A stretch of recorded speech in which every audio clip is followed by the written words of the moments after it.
This episode is brought to you by Accenture. When your advertising operations fall out of sync, everything else follows. Spotify and Accenture are working together to reinvent the rhythm of ad sales, using automation, analytics, and smarter workflows to simplify campaign delivery and access better data across the business. The result? Less time spent on operations, more time connecting brands with the moments and fandoms that matter most. Learn more at accenture.com/Spotify. Well, look at you. You got the Kim Komando Show podcast. You are so smart, and I heart you for that. And now, if you listen to the show on radio, it's 3 hours. Well, it's not 3 hours as a podcast because it doesn't include all those commercial breaks. But you do get it in one big file. And we do separate the hours so you'll hear what's coming up in the next hour and the next hour. So make sure that, it's not hours. They're about, I guess you'd say, like 30 minutes for each one.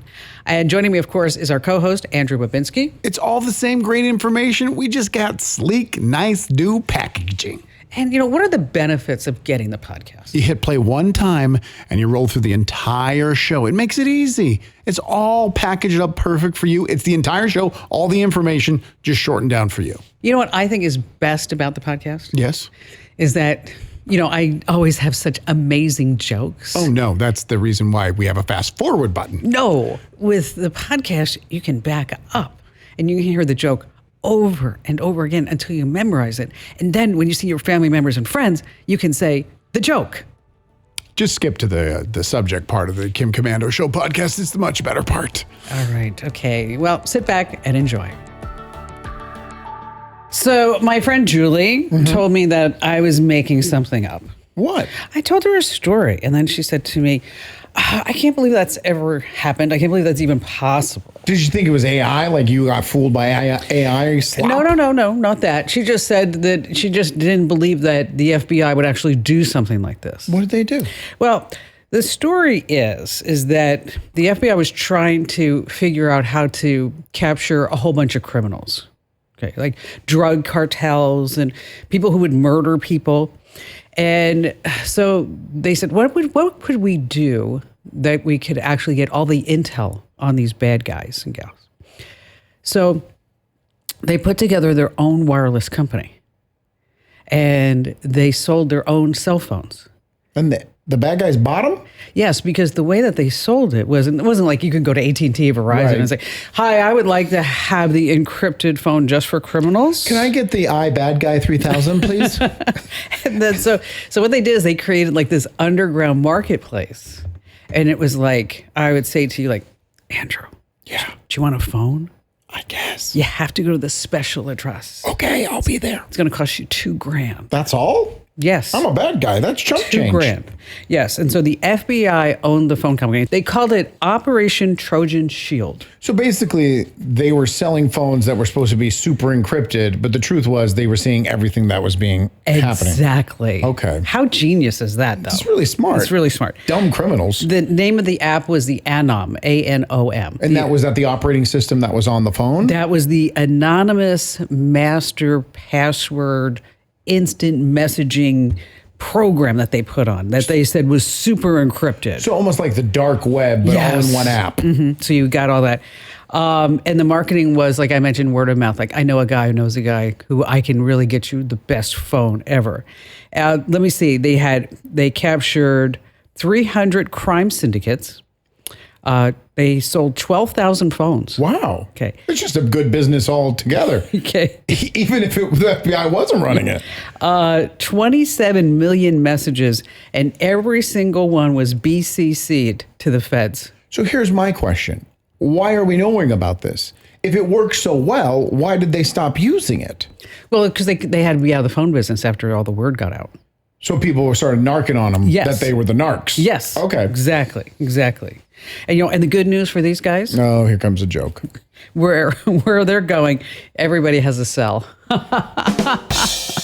Because after all, I'm Kim Komando, America's beloved digital goddess, here with you once again with the best, the biggest, the brightest, the largest show about all things digital. And you are? Your transitions into your jokes. And I don't mean to be critical. I don't want to start the show off being critical. They're getting worse. Okay, I have hair. You don't. That's a non sequitur. I hear you. Do you know I got offered an endorsement for a hair transplant? Are you going to take it? Lisa doesn't want me to. Really? Yeah. She's like, you look weird with hair. I don't want it. I was like, it's good money. And she was like, I don't care. I don't want you to do it. Maybe you should try like a toupee or something. No, I don't care. No? You don't want that? No. My transitions are fabulous. Like right now, we're going to talk about the New York Times Magazine. I stand corrected. That was seamless. Okay. I have to read this list because there's no way I could remember it. Okay. But they are saying that EVs in America are dead. Electric vehicles? Yes. How so? Okay, listen to this. EV sales are so bad that Ford's promised electric SUV was canceled even before they gave it a model name. Wait, there's more. Okay. GM indefinitely delayed. That was their words. That's canceled. Indefinitely delayed. Don't you love corporate speak? Oh, yeah. No. We've never canceled a vehicle. No, we're indefinitely till when?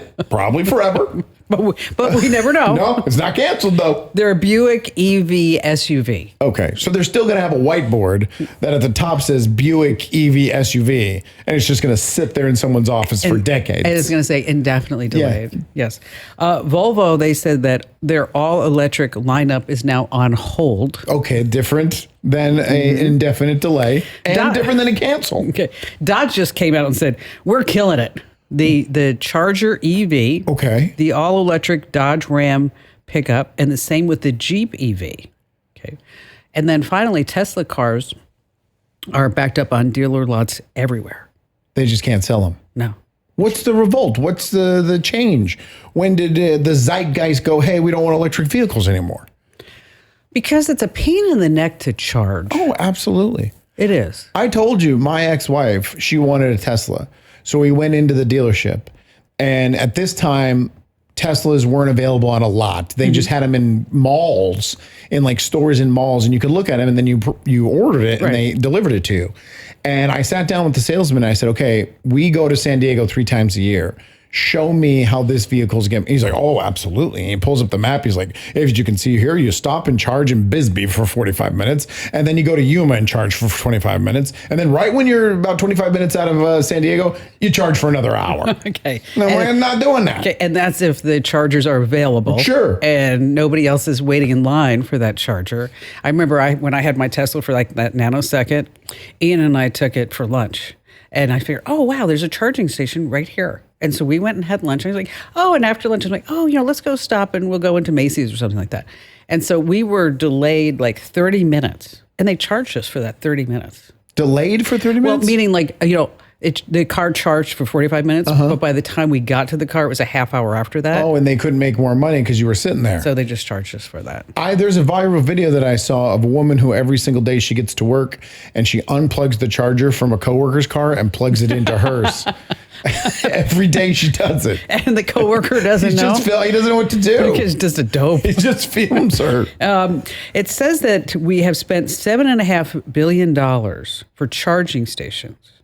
And it hasn't really materialized into sales where people go, oh, there's enough chargers that I'll go ahead and buy an electric vehicle. I thought California, aren't they like 3 years away from not allowing the sales of any gas vehicles? I don't know how that's going to happen because when I had my Tesla, I did bring it to California and I had to drive 20 minutes in order to find a charging station in front of like a Dick's Sporting Goods. Sure. And there was 5 or 6 cars in line, and I'm like, this is ridiculous. And it's going to be a whole state. And I don't know if you know this, there's a couple people who live in California. Just a couple.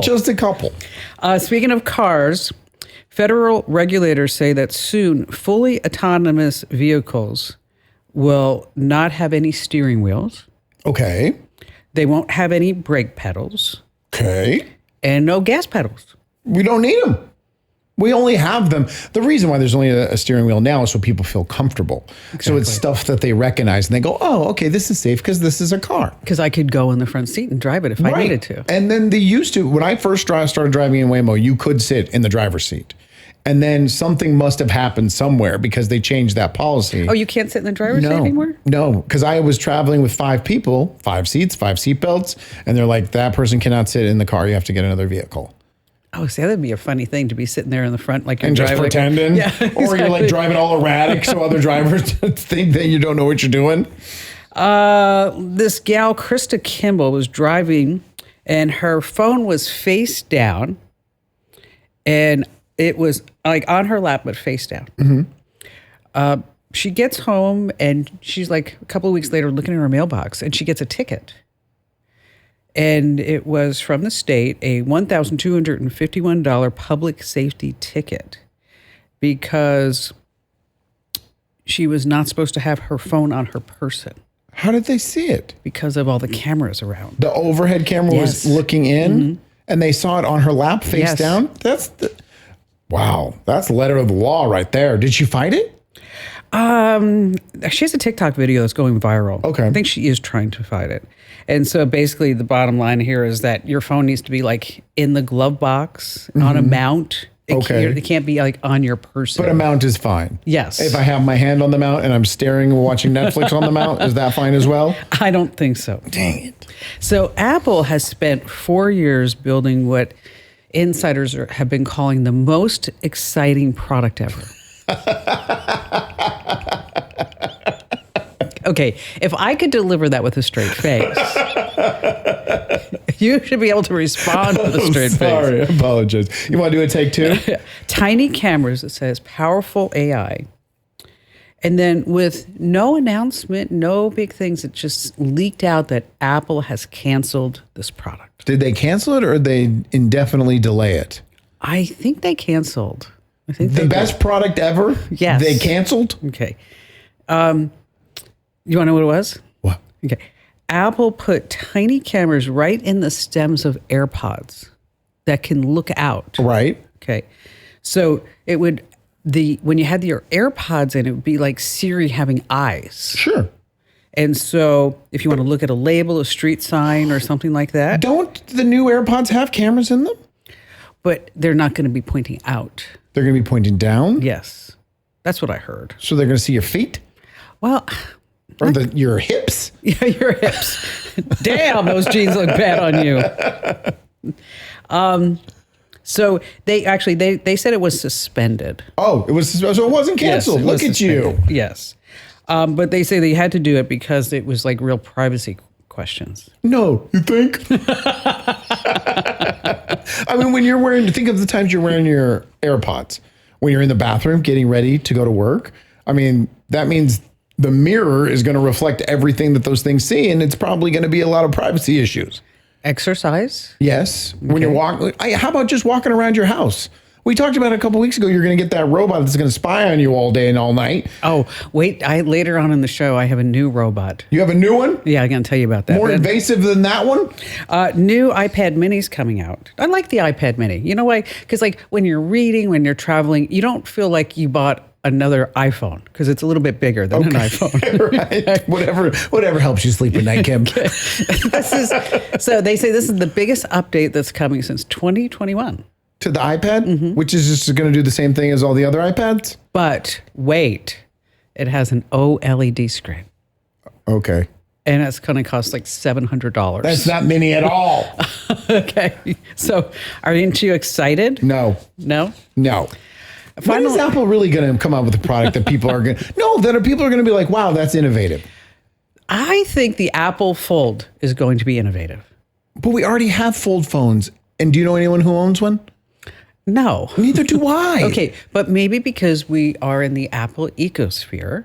Well, you went out slumming it for couple 90 days. Cost me $1,300. You were so excited. You're like, oh, look at this Android phone I got. I guess I am sitting here mocking them when I came crawling back. You did. Like a pathetic loser. And I like when you were trying to use it. You're like, I don't know where that damn button is. I don't. Give me a new phone. That was awful. Oh, man. No, the Fold, but it's going to be at least $2,500. That's a lot of money for a cell phone. I mean, a lot of money. People are now back because we're back to the contracts and getting the phones for free. Right. Or you get the phones on a payment plan. I don't know what a payment for $2,500 is going to be. That's going to be pretty hefty. I don't, but people, people will buy anything new. Buy it. Yeah, absolutely. But I haven't seen one, but what I've been reading about is that it doesn't have the seam in the middle. Are you going to use it once it comes out? Well, of course. Well, but I mean, I know you're going to test it, but do you think it would be something that you would use on a daily basis? Can I show you my Apple Watch? Yes, that's right. Okay. You get one thing right. Okay. I mean, this is the same Apple Watch where you said, "Oh, I give you 2 weeks and it'll be off your wrist, Commando. Give you 2 weeks." When did I become a 90-year-old guy from Louisiana? Oh, Kim and her Apple Watch. She's always wearing it about town. Checking her VO2 max. Yeah, now you're hooked. Now you're hooked to the Apple Watch. I am. So you may become an Apple Fold user. And it's kind of like, let me tell you something. So I was walking with my friend Hannah, and we get down to the mailbox. I'm like, oh, I got to set my workout on my Apple Watch. And she looked at me, she goes, yeah, because if it's not on your watch, it didn't happen. All right. Yep. Steps or it didn't count. All right. Elton John has retired. From? Entertainment. Oh, okay. I went and saw his second to last final tour. Oh, did you? Yeah. The suspended tour. This is the last time until 2 years from now when we do it again. He's 79 years old. He signed a multi-million-dollar, multi-year agreement with the Hard Rock that took over the Mirage in Las Vegas. Okay. He's going to do a show there? His hologram. Oh, boy. That's right. So you're going to have a whole show like that. I don't want to watch a hologram. Why? Because it's not the same. I don't think it. You can just watch a movie. Okay, they are making some money at this. At the hologram business? Yes. Listen well, to like in this. Japan and stuff like that? No, ABBA. ABBA has holograms? Dancing Queen. Yes. They pull in, listen to this. The whole group is just computers. That's it. But it's just real. I mean, they're good holograms, I'm guessing. Yeah, but still it's fake. Yeah. It's not the real people. $139 million a year. And they do nothing. No. They just sit at home That's and allow their likeness to be licensed. It's like $300,000 a day. But it makes sense though, because they could be live Friday night in every city in America every single Friday. 3.5 million people have seen the show in the UK. And wow, it's really something. Kiss sold its catalog. I don't remember what Kiss sang. Do you? You don't know any Kiss songs? No. Like Detroit Rock City, Party All Night Long. Oh, Party All Night Long, yeah. That's Kiss, right? I guess. I don't know. Would you go see a hologram concert? No. Yeah, neither would I. They think that Kiss, the deal is worth $300 million. For Kiss? Yeah. Wow. That's a lot of money. I know. I think I should have a hologram. You're just sitting right here doing the show? I'd love that. You'd be laying in bed pretending that you're here. Is it going to be old Elton or young Elton? Yes. Which it's going to be all of them? I saw a picture of it. It looks like he's about 40 years old. Okay. So he didn't pick his current state. No, he's having trouble walking around. Why would you do that? I don't know. How hilarious would it be though if you had like a 80-year-old Elton hologram just doing backflips on stage while he's singing Crocodile Rock? That's a vision I never thought of. All right. So imagine you're running errands with your spouse. Mm-hmm. You pull out of a Kohl's parking lot and suddenly police cars are boxing you in. What did we do? Officers with hands on their weapons. And it happened to our next caller, automotive journalist Joel Fetter of The Drive, in an about $155,000 Range Rover that he was reviewing. The crime, nothing. There was a network of AI cameras called Flock that misread his license plate. Oh my gosh. Hey, Joel, welcome to the show. Thanks for having me. So take us back to that Hold on, before you start, is this the one phone call you're getting from jail? Because you're such a criminal? I wouldn't call you guys. Nice. I gotta call you. Gotta call a lawyer at that point, right? Yes. Absolutely. Yeah, you don't want to call. We're not even good for bail money. No. Not at all. I'll just send you to voicemail. So when did you realize like this was not like your normal traffic stop? About the time 4 police surrounded my car. Gosh, what a nightmare. What did you have? Surreal. Did you have any like? You were probably. I mean, I would be shocked and like almost not knowing what to do because why would this even be remotely possible? Yeah, I mean, it was a total shock. It was unexpected. We were at Kohl's for, I don't know, 8 minutes, 10 minutes, however long it takes to return an Amazon box, right? Like, you stay in line, drop the box, go in. And I got in the car with my wife, put it in reverse, suddenly was surrounded by cops. And I kid you not, I looked at my wife and I was like, I wasn't even speeding. like, we didn't do anything. It was a very confusing, like, what is happening? Why are we here moment, for sure. And so apparently the flock cameras have been following you for days, and as I said, it misread the license plate. So I got picked up by the flock cameras 2 days before that for the first time, and they tried to find the car then, and they couldn't find it because I went home and parked in my garage where there are no cameras, right? And then we drove to Kohl's to go drop this Amazon box, and the flock camera picked up the car. And while we were in Kohl's for, I don't know, however long it takes to drop an Amazon box, the cops found the car in the parking lot. They kind of waited. It was like an ambush. Like, they sat around the corner. I mean, I didn't know this at the time. I later learned a lot of things from the body cam and all that stuff, but the footage. But they basically sat around the corner from Kohl's parking lot, and they were around the area waiting for me to get in the car. Seeing that I got in the car, they then they call it a box and pin. So suddenly they're surrounding you because, I mean, you got to realize they think this car has stolen plates. So, if you look at the data, they probably think that I'm a car thief, I'm going to try and run, and I possibly am armed, which, of course, none of that was true, but they don't know that at the time, right? And, right. Of course, if I was a car thief, I probably would have been armed and or trying to run, but I was none of those things, so I was just mostly confused of why we were being surrounded by police. And how did the communication go from the point of being boxed in to the point of they realizing they have the wrong car? I mean, it started as you'd imagine, right? And I would say that everyone was professional, and no one tried to, everyone tried to defuse the situation. Like, no one was trying to escalate things. But again, they don't know me, and they think I'm a car thief, and they think I'm armed. So, they get out of the cars and they say, "Are you armed?" They screamed, "Are you armed?" Because they're not actually, like, next to the car. They're standing behind their squad cars in case they, like, shoot at them. They said, "Are you armed?" And I said, "No." And they said, "Get out of the car." I had my arms up. There's whole body cam footage of this on the internet. And they said, "Are you armed again?" And I said, "No." And they patted me down. They asked me for ID. I gave them the ID. They said, "Who are you?" Whatever. And then they said, "Who owns this car?" Which, guys, when you get pulled over in a press car that you don't own because they're registered to the automakers, it's a complicated situation. Sure. It's very complicated. There, it is. I know how this is going to go. Like, it's like, wow, I'm in this $150,000 car I don't own. So I'm like, I was like, it's complicated. I'm going to need you to let me explain. They said, "You can explain." And I'm like, I'm an automotive journalist. I'm in this car reviewing it. It came a week ago. It leaves tomorrow. Range Rover owns it. When you run the plates in the VIN, you're going to see Range Rover owns it. But I have documentation of a loan agreement that I'm allowed to be in this car. I have the window sticker, the insurance and registration, et cetera, et cetera, et cetera. And at this point, I think they realize I'm not a car thief. I'm not about to shoot at them. And I still have no clue. And they clearly know I have no idea why I'm standing here. And they're like, "Okay, can you give me all this documentation?" I give it to them. At this point, I'm like, okay.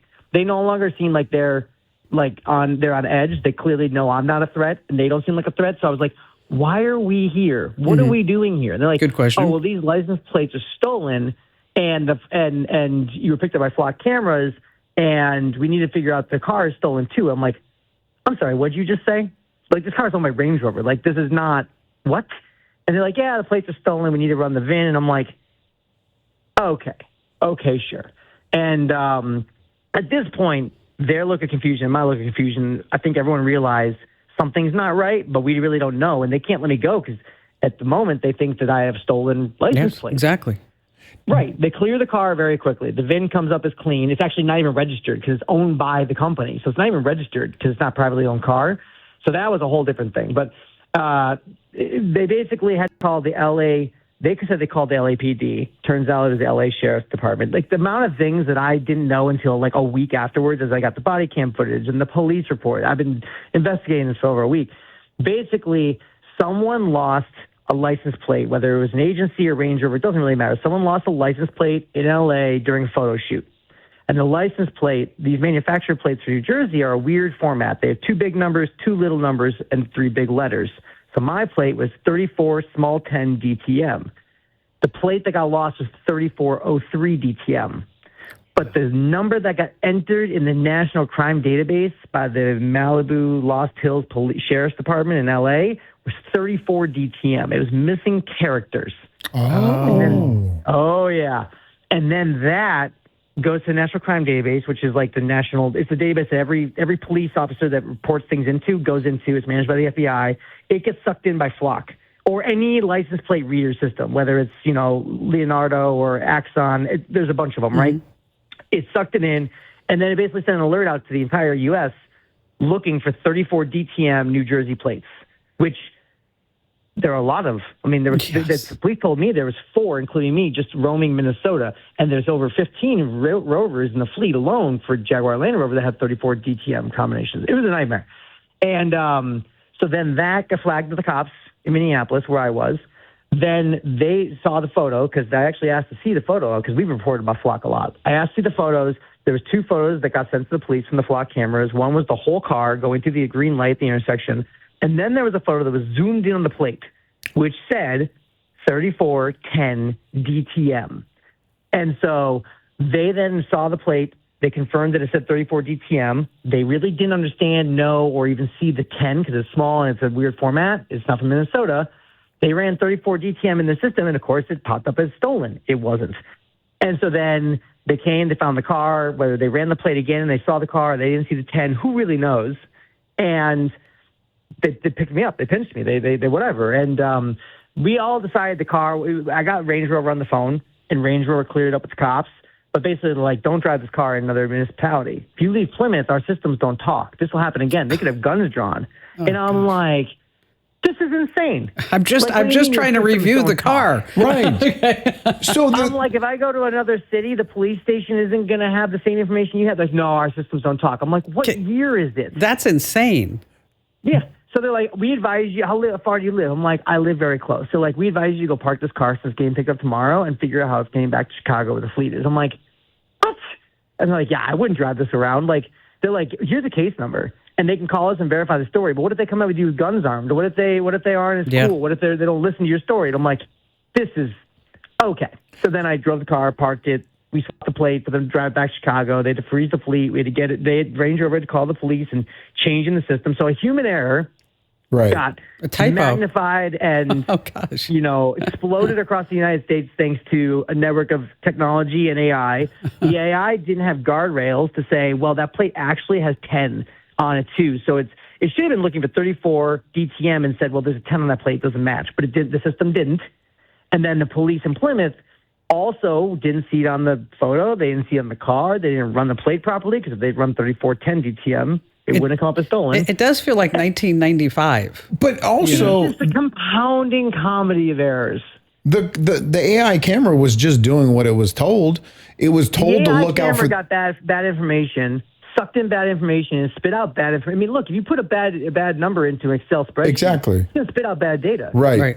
For 100%. But then again, if we weren't using Flock cameras, so Flock cameras, if the technology was more enhanced, right, it could have had guardrails in place that said, well, there's 10 on that plate doesn't exact match, and so it wouldn't flag the cops. At the same time, you could say, if we didn't have Flock technology or Axon, any of these license plate readers, right, a cop could have pulled me up at a stoplight. They could have ran the plate. They could have missed the 10. They could have done the same thing, but it probably wouldn't have spread like wildfire like it did, right? It just magnified the issue because it spread so quickly because of the technology. So many compounding issues.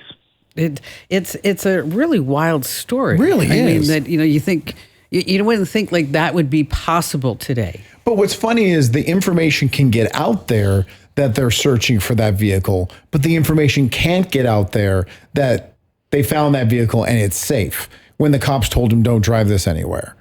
Well, if you want to read Joel Federer's review, I'm sure it's going to be glowing. It's over at thedrive.com. Could you imagine? Works great. It became a review on Flock cameras, yes, not on the Range Rover. If you want to see if there are Flock cameras near you, you go to deflock.org. That's deflock. The answer is yes, they're near you. They are all over.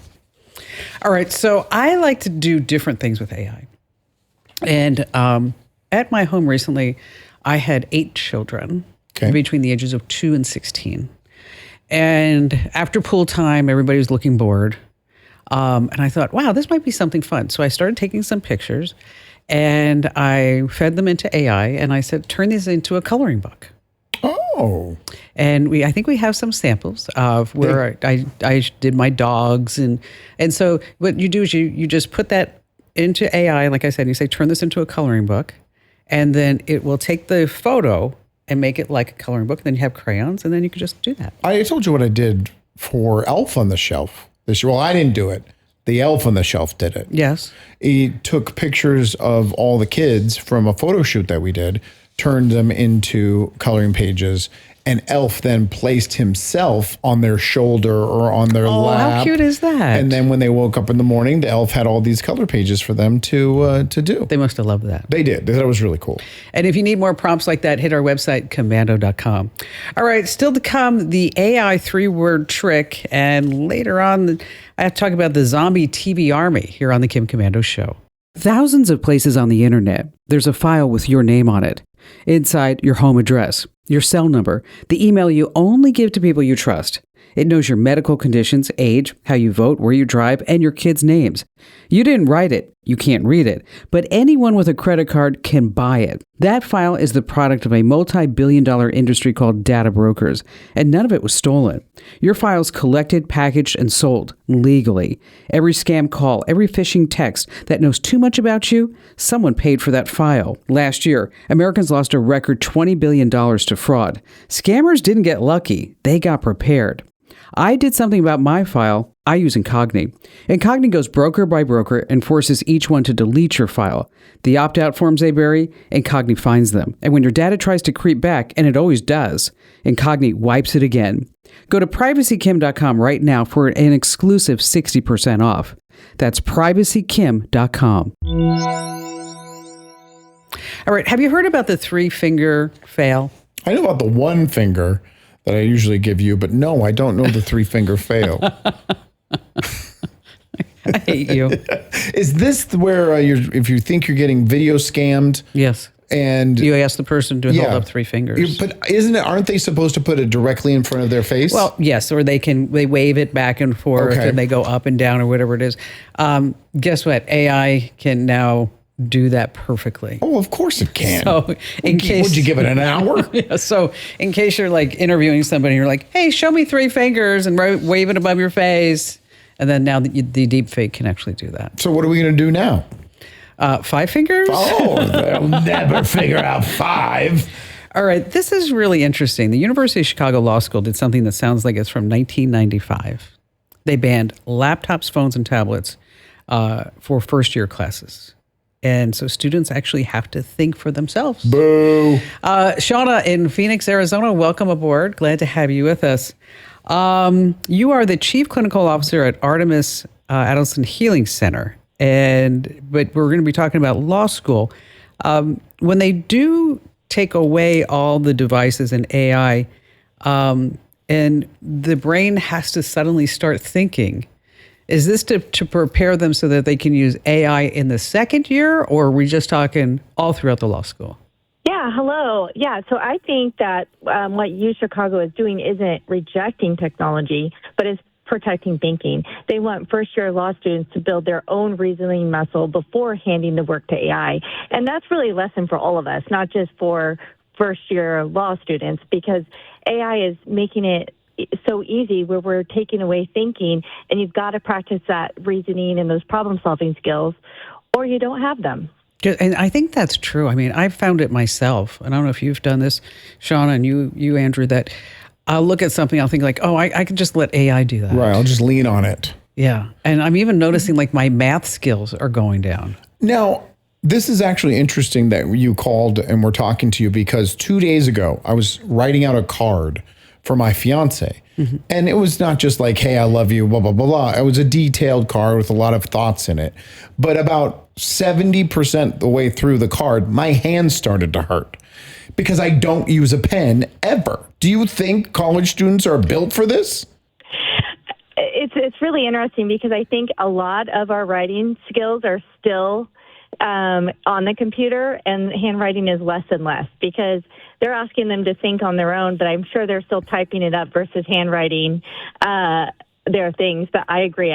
Same situation not too long ago where I'm like, oh, my hand is cramping. I'm not used to writing. I do It's so weird. Oh, and my penmanship is horrible. It's so bad. And I'm like, I felt bad for myself because I'm like, I should be able to write a car. I should be able to write a whole page paper without my hand hurting. This is something I need to go back and practice more. But, think about kids that have grown up with technology. My son doesn't have pen and paper. He's in the 7th grade. Everything's on computer. But now when you transition to this school and this plan, you're going to go back to is it just going to be maybe tablet and chisel? So Shauna, what do you think? Because you work with kids. What are some warning signs that maybe that they are just getting too deep into AI? Definitely. I mean, AI is a phenomenal tool, but there's a difference between using it to sharpen your thinking and using it to skip thinking altogether. So, if we outsource every small mental task, our brain quits working. So what we're seeing is that kids are just connected 24/7 to technology, and they are having heightened anxiety. They don't even have any problem-solving skills because they're putting everything into AI, social media, and they're not problem-solving anything, which lessens their resilience to life in general. And see, this is really interesting to me, is that Shauna, we're talking about this, and I just wrote about how Peter Thiel, one of the first investors of Facebook, among other tech companies, is that his young children, he will only let them be on the computer 15 minutes a week. But aren't they going to be out of the world that he created? And the same thing, Evan Spiegel, 90 minutes a week. I mean, Mark Zuckerberg doesn't say how many minutes a week for his 3 kids, but he does say that he limits their time. Sure. But so it's kind of like the chef who made this great meal. Right, and won't eat it? Yeah, don't eat this. No, that's bad for you. Oh, that's nasty. All right, so the FBI and Google dismantled a botnet that infected over 2 million smart TVs. What are they doing with it? They are getting into your internet by going through your smart TV so that this way they can use your internet connection to do nasty stuff. Good job, FBI. I don't want nasty stuff done through my TV. So what you have to do, this sounds so crazy. I mean, imagine if we would have said this 15 years ago. Absolutely. You need to update your firmware in your smart TV and reboot it once a week. Once a week? Yes. All right, Reboot fine. your TV once a week. Hey, just a reminder that you can join a million folks who get my free 5-star rated newsletter at getkim.com. Well, I really think that may have been one of our better hours. One of the best hours in radio history. YouTube history. Yes, absolutely. That too. So here's what we have coming up. We're going to talk about fob thieves, an AI screener. What's going on with baseball? Because you know me, I love baseball. Then you were running late because you were watching a replay of one of the World Cup games because you're such a huge sports fan. Who won? She knows nothing about Did Argentina sports. win? Not yet. It's not over yet. Oh, it's not over yet. Sorry. Dash cams, and not just buying a dash cam, how it's being used on TikTok. And the videos are wild. And don't forget about that vehicle that has another vehicle inside it. It like births another vehicle. It does. It's like you don't even need a C-section. You just open it up. All that and just the best phone calls ever. So the sun used to clock out at night. Yeah, usually does. And then somebody said, why don't we ruin bedtime for everybody? I was just on vacation. I was in the San Juan Islands off the coast of Washington. Nice. Sun doesn't go down until 10:30 p.m. Oh. I don't know if this is the best idea because your body acclimates like that. It's called Reflect Orbital. And now you can buy sunshine on demand. Where is it coming from? The sun.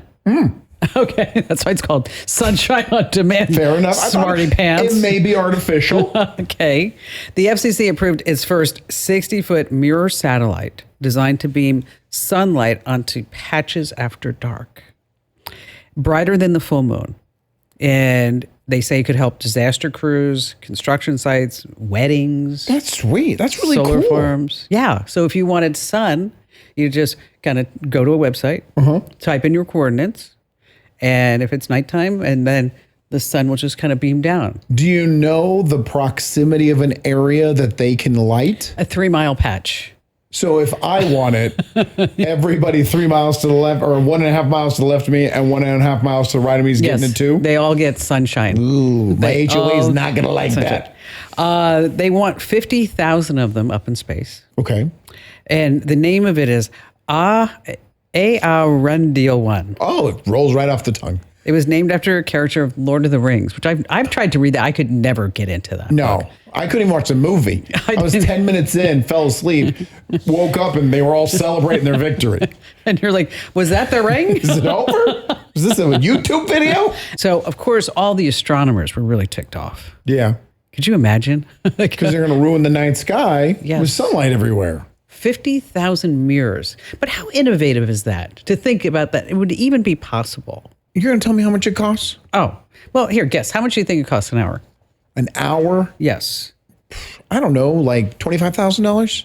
No, it's actually cheap. Really? $5,000. That's, oh, wow. I mean, I would have thought it would be like 25, 30 grand an hour. But I guess if you're replacing artificial light, the price has to be comparable, where a company would go, oh, we'll save money if we use the mirrored sun opposed to, putting up all these lights. Okay, so here's the fine print.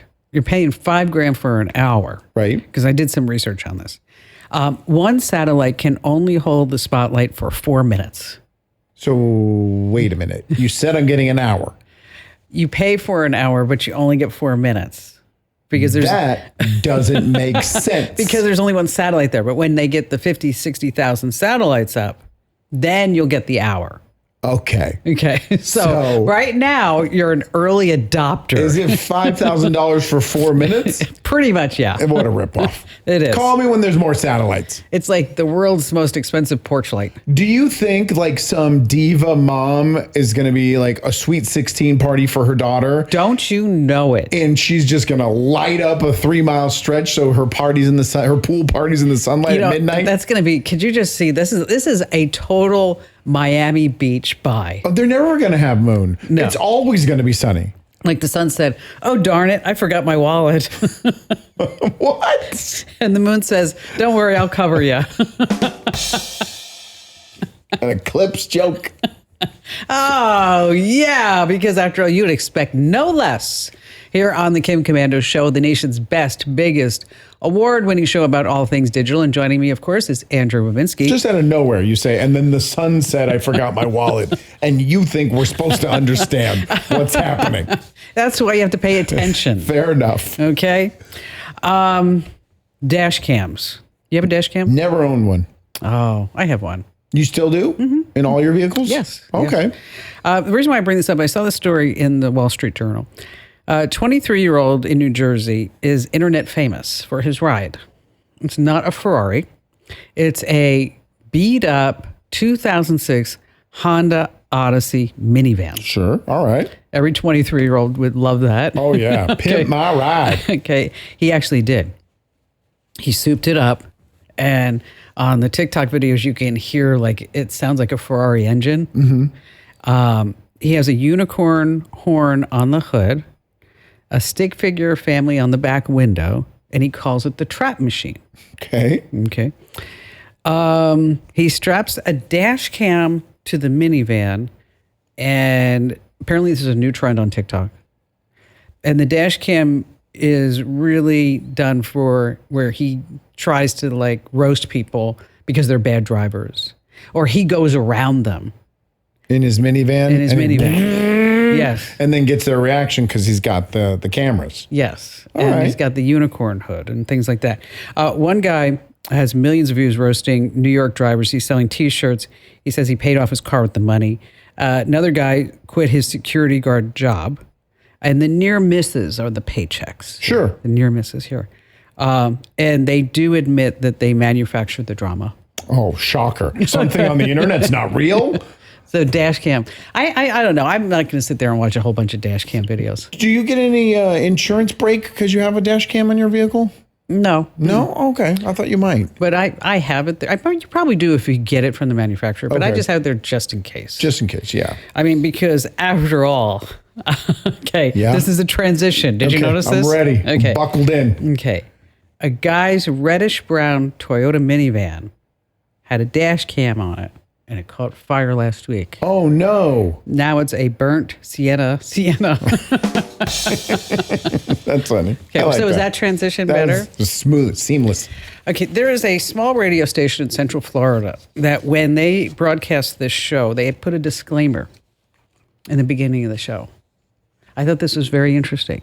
You know, the disclaimer before the show even starts that says, the opinions of the show and the host are not the opinions of the station. Sure. You know, so why do you think that small station in Florida does that? Is that the only one? I mean, there's 400 plus stations that carry this radio show. It's the only one. It's the only one. Yes. I have because you give opinions about big companies like Google, Amazon, Tesla. Close. We talk about data centers. Oh, and that's a big... and there's a big push to put data centers in this small town. Oh, okay. And have they asked you to not talk about data centers? No. Okay. They just said they were going to put that disclaimer there at the... Fair enough. And so I'm trying to actually go on the station because I want to talk about it. Because apparently they're getting complaints that we're talking about data centers. From who? From the community. Why? The community wants them? I know they're against them. Oh, okay. So, but we do talk about data centers. And so, you know, first of all, you know, I don't want to live by a data center. No. I don't want to be near a data center. It's loud, uses a lot of power, uses a lot of water. Here's the numbers. The average site goes across 200 acres. Okay, these are massive. Right. Okay. I'll put this in terms because I don't know if you understand 200 acres. That's because for you, it's 450 football fields. 450? Football fields. Oh, I was thinking it was like 50 football fields. Okay. Holy buckets. The cooling fans roar day and night. Right. It's like that hum. It can drink 5 million gallons of water a day for cooling, which is the water usage of 16,000 homes. Uses as much electricity as 100,000 homes. And how many of these are in the United States? Do we know? I'm not really sure what the exact number is. Thousands, though, right? Yeah. I do see that this number says that they're going to double by 2028. Okay. So they're moving really fast. Now, here's the thing that a lot of people don't realize is they don't employ anybody. No. Okay. Maybe a security guard. Yeah, a parking lot attendant. Right. But it's all just running 24 hours a day with no workers. Nationwide, we have all these different data centers. Again, I don't know the number, but it has to be in the tens of thousands, I'm sure. 23,000 people are employed across the United States at data centers. Wasn't there a plan to put all the data centers like in the middle of the ocean? Well, it is the bottom of the ocean. Okay. But now we're going to move to space. We're going to put all the data centers in space? Yes, we are. That is going to be a long cord. Talk about the cloud. This lady is on fire. I love baseball. You do. If anything. I just love baseball. Someone said, tell me one thing you know about Kim Commando. I said, uber sports fan. See? Yes, I love that baseball. That was your ringtone. I mean, Barry and I went to a baseball game a couple of years ago, and I was sitting there, and I said, when does the game start? And what, it was in the fourth inning? Yes. Well, Moses was in the third inning. Barry's like, what are you talking about? They've been playing. What did we get here so early for? Now we have the TV strike zone box. It's like Exhibit A in the sky because AI is going to be saying whether or not that was a strike or a foul or... Well, currently we have the ABS system in Major League Baseball, which is there is an AI system that's watching every pitch and determining whether it's a ball or strike. Same thing like in Wimbledon. Correct. But all the calls are made in the game by a human. You only go to the AI if someone disagrees with it and challenges it. But now it's AI. In the minor leagues, they're using the full ABS system to call everything. Yes, but don't you get like 2 challenges? You do in Major League Baseball. The pitcher. Are you proud of me that I knew that? You read the article for the story. Okay. Oh, right. Maybe you're right. How many innings are there? There's 37. So if anyone ever asks you, say the answer is 37 innings in a baseball game. Do you remember that time years ago I went to a football game and I called you and I had my brother-in-law and I said, Bill, tell me what I should tell Andrew about the game. She wanted some kind of stat to impress her brother-in-law and I gave her some stat about some player or something. And then he was like, whoa, I had no idea you knew that, Kim. No, it was like impressive. I say we're 4 years away 5 years away from Major League Baseball just going with the ABA system 100% of the time. Does that ruin the game? Because, a lot of the game, from what I see, is like, you're like, oh no, that wasn't a foul. That was in the box. Right. Well, we're looking at it with the World Cup. The World Cup just happened in the United States, 5 weeks of soccer. And the big plays, all of the big calls are determined by artificial intelligence.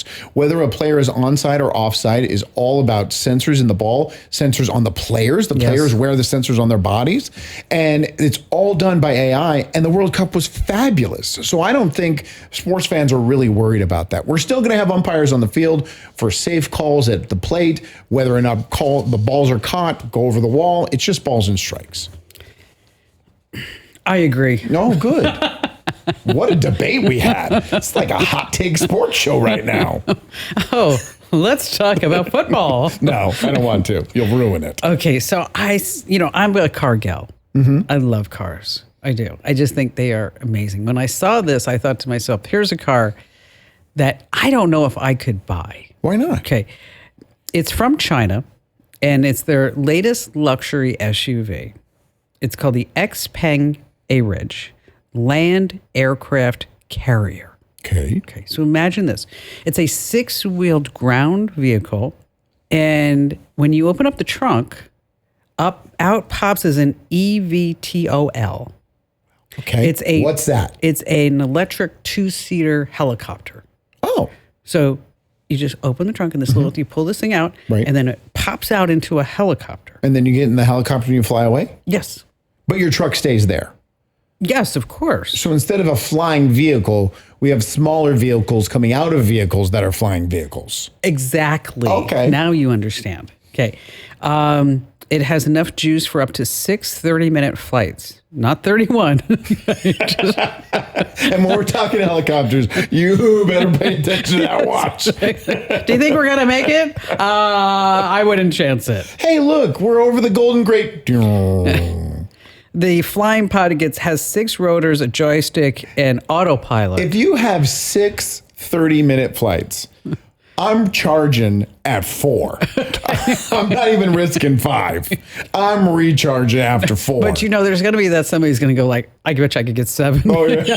So pushing the boundaries. He gets up just high enough where it's like going to hurt him. Now, are you afraid or worry about flying in a helicopter?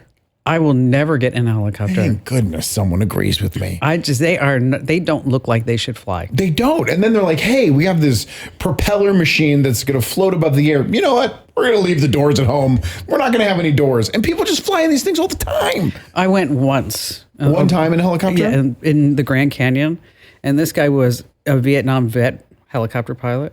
And I mean, I literally felt like I could reach out and touch the side of the Grand Canyon. And I was like, dude, I think you're a little too close. Appreciate it, but we can back up just a bit. I don't need to see it that bad. What about drones? Are you going to be part of the drone taxi community? No. Same thing. Same thought when it comes to that? Yeah. Okay. But I think it's even worse with a drone. Even though you're taking the propellers and multiplying it by 4 or 5? Instead of 1? Yeah. What about you? I don't know. The drone taxi, I don't know why. And this is maybe just trying to convince myself. They seem more stable to me. It seems like something that would be more safe. Because if the propeller, what's it called on the top? The whirlybird? If that goes out on a helicopter, you're done for. But if you had 5 of them, then you'd just tilt out. Yeah, you just lean a little bit, but you're still going to make it down to earth. I could appreciate that. I mean, that may be like kindergartner logic, but that's the way my brain works. But the thing is that if one of those props is it's gonna make an imbalance, and when that drone falls, it's not gonna just like slide down. It's gonna go like that. What would it be like? Like, oh, that is intimidating. Yeah, I mean, so I think you really have to think about this. All right, I'm out on drone taxis. So would you buy this XPeng Land aircraft? Oh, by the way, it's $300,000. I'm good. Not only is it too expensive, I would never use the helicopter. How often are people going to be using these helicopters? I don't know, but props to XPeng for making it. Good one. Thank you. Okay. How do you talk to, you're using ChatGPT, Claude, which one are you using? Both, ChatGPT and Claude. And how do you talk to it? I talk to it like it's, for a lack of a better term, my slave. Excellent. I tell it what to do. I boss it around. When it screws up, like I'm redesigning a bathroom at the house, and it was supposed to add a tile into an image so we could see what it would look like, and it kept using the wrong tile. And I literally said, no, dummy, use this picture and this picture only. Did it respond? Yeah.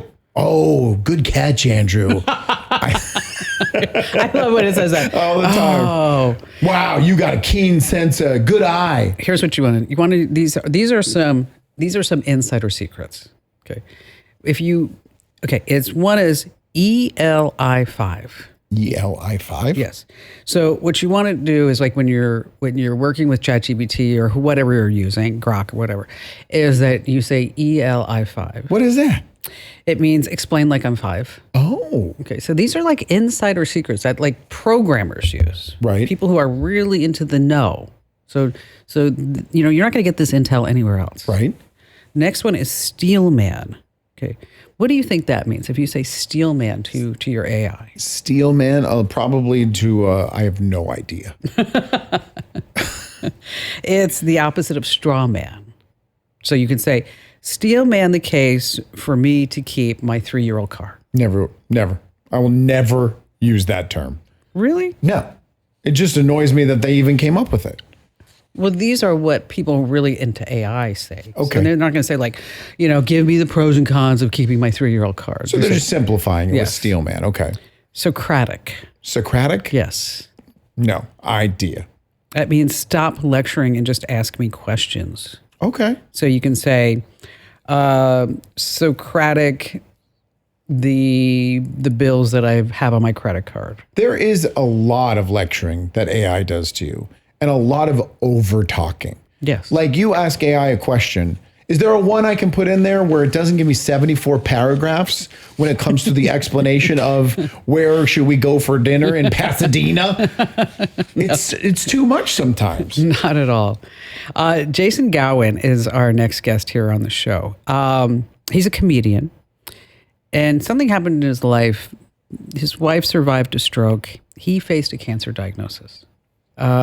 And then his family did something extraordinary. They created RoboDad. RoboDad. It's an AI version of himself, so that this way his kids, 3 sons, would always have his voice, his stories, even his jokes. It tells them bedtime stories, weighs in on their day, and also critiques Jason's comedy. So here to talk to us about his legacy, what it means with AI, Jason, welcome. Hey, everybody, what's up? So walk us through how RoboDad actually works. Well, so RoboDad was kind of a, when you're in your 20s and your 30s, you kind of think you're invincible. Yes. And, after the health scares that happened to me and my wife, we, after watching the Superman Man of Steel movie, were like, you know what? I bet somebody's come up with similar technologies that Superman had with his dad, which he basically talks to an AI version of him.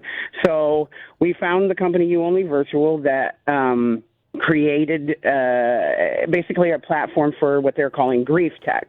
And you can make an AI avatar of yourself or a loved one who has passed or somebody, grandmothers, mothers, whoever you want. And you upload videos, text messages, IM chats, like podcasts that you've done. So I hosted podcasts in the past, and also my stand-up clips also get uploaded. And it basically kind of makes the digital algorithm of your personality, and you continue to work with it, and you recreated what my oldest son dubbed RoboDad.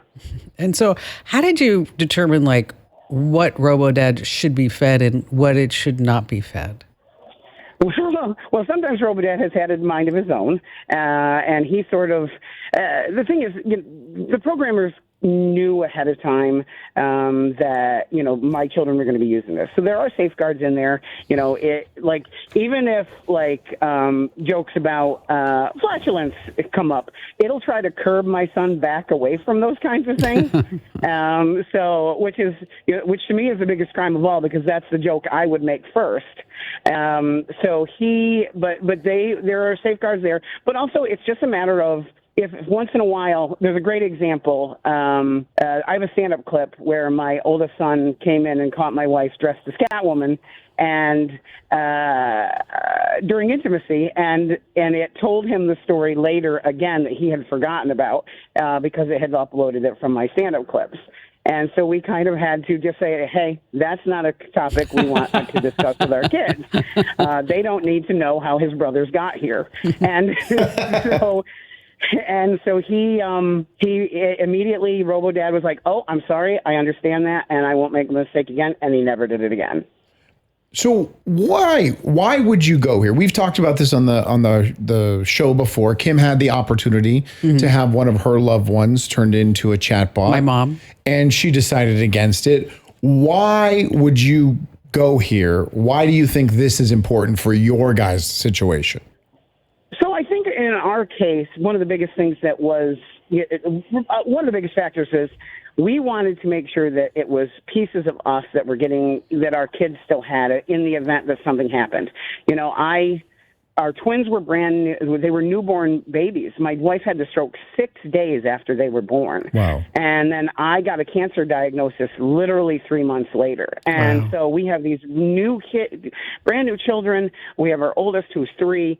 And we, you know, our families are great and they're very supportive, but they're not us. I have very, very specific ways of speaking. I have very specific stories. And there are things I want my kids to know on their wedding day, on their, first date. I want to be able to roast my kid on their first date. I want all those moments. And if I can't be there, my wife and I talked about it, and we were like, well, this is a way we could be there in some form instead of somebody else getting to do it. So we put all of those things in there. We spent the time, we wrote speeches for each of the boys' wedding day. We wrote speeches for college graduation, like all of those things. And we uploaded them into the matrix of the RoboDad and to a lesser degree RoboMom. And and they're there for whenever, because I think it's important that they hear those moments from us. So I have 3 stepdaughters, and their father died when they were very young. He was diagnosed with brain cancer when they were little, and he was sick for the longest time. And while he was sick, they basically didn't have a dad at that point because he was so sick. But his death contributes and made who these 3 girls are now as teenagers. Are they stronger? 1,000 times stronger. They're 10 times stronger than I am. Do you think that something like this, if, and luckily nothing happened, but this changes humanity, how we are supposed to live as people, where the people your kids would become without you if something did happen, opposed to having a digital RoboDad? No, I don't think. I mean, could it play a factor? Sure, but I don't think it's affecting them. Like if you. Our twins don't really they think it's funny, they think it's a novelty, and that's the way they treat it. Our oldest son, however, he thinks of himself as basically like having Iron Man's technology, where he talks to a digital version of his dad, but it doesn't ever seem to. It never hits him in a way that is affecting his core behavior. He's still the same kid he was before RoboDad, and I think just because of the way that we built it and the way that we made it a very normal, natural thing that he talks to him, it's just a part of his life. And his emotional growth has been exactly what it should have been. He doesn't act out. He's well behaved. He's polite in public. The only thing if we could get him to, just put the toilet seat down after, we'd be doing really well with him. Well, he's a boy. There's only so much you can do. I'm still trying to train my husband. So RoboDad, he lives in an app? He does. Now, would you ever want to take that and put that into like a humanoid? Oh, I would in a second. Although the only thing, and I joke with my wife about this all the time, like the only thing that stopped me from trying to take over the world is that I'm built like Barney Rubble. So if I had a robot body, maybe he will go for it. But at least as long as I'm still alive, I'll be able to help stop him. I'm all for that. I tell everybody. I mean, if I'm going to be a bot or a deepfake me, make me hot. Sure. I mean, exactly. I want a hairline. That's all you want. Hey, Jason, thanks for coming on board with us. So I got an email from a woman the other day who unfortunately her house burned down. Okay. And she said, I remember that you talked about taking a home inventory and I didn't do it. So, what can I do now at my next house? Oh, okay. Yeah, no. I was like, I don't know, count the ashes? There's really not a lot we can do. Mate, don't make fun of her. She lost her house. I apologize. I wasn't making fun You're of her. so insensitive. I was trying to see where this conversation was going to go. Sometimes you really are such a guy. So the tip that I talked about was that you can use your chatbot. You take pictures or a video of your whole house, and then you ask it to make an inventory. And then you can also tell it to go out on eBay if you have collectibles and other places to value the things. Yes. And so if you're looking for that tip and you need the exact prompts and steps, head over to commando.com. And by the way, you want to update it at least once a year. Let's see. Still to come, we have more of your phone calls, of course, and we have Silence of the Fob. I was going to tell you more about that. And there's an AI screener that's hiding in your phone here on the Kim Komando Show. AI is changing the world, and there's no question it's making technology smarter, but it's also making it easier than ever for companies to learn more about you through your online activity. Websites you visit, searches you run, and apps you use can reveal more about you than you realize. That's just one reason I use ExpressVPN. It encrypts my internet connection to help keep my personal information more secure online. Whether I'm checking email or shopping online, I know ExpressVPN is quietly working in the background. I also like how super easy it is to use. Really, one tap on my phone, laptop, desktop, or tablet, and I'm connected. Plus, one subscription now covers up to 14 devices at once. That's enough to protect your entire household. Best of all, it comes with a risk-free 30-day money-back guarantee. So take your online privacy seriously with ExpressVPN. Right now, get 4 extra months by going to expressvpn.com/Kim. That's expressvpn.com/Kim, expressvpn.com/Kim. All right, so the key to your car is basically yelling, "Come get me" if you leave it by your door. Because a recent YouTuber, we talked about this, Mark Rober, but he did a great stunt where he showed how thieves use these relay attacks. Right. And they can trick the keyless cars into thinking that they're nearby even when the key is inside your house. Can I tell you something? These thieves, they're just jerks. Back off. Leave us alone. Also, I leave my key in my car at all times. And Lisa yells at me constantly. She'll walk by the car and it will unlock while she's walking into the garage. And then I get an earful. Why is your car? I just leave it in there. Okay. Well, you're not supposed to do that. Yeah, I have insurance. I'm sure that's going to work for you. All right. So how did you meet Lisa? Dating app. Okay.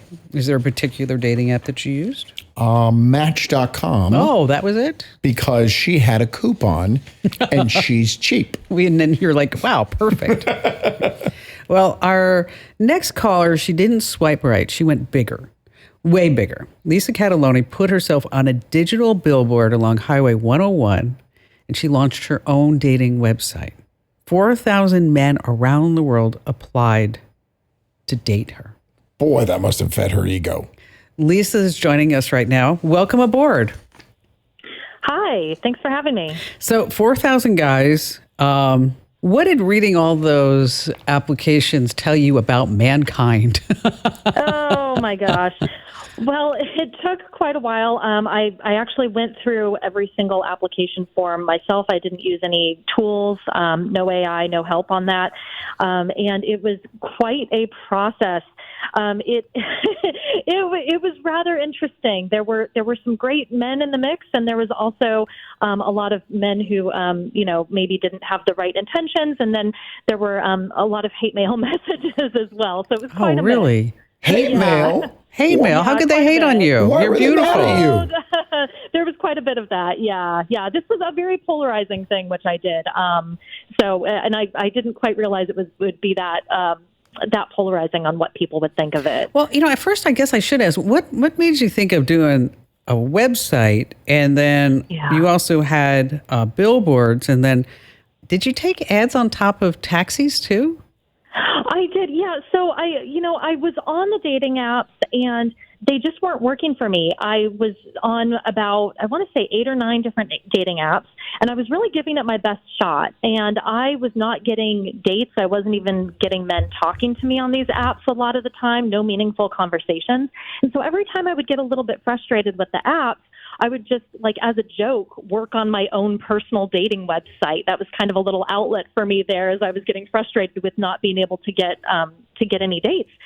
And then I was like, well, I like this website idea. It's growing more and more extensive. And I was like, I have to promote this somehow. So I decided to take out digital billboards alongside of the main highway in Silicon Valley.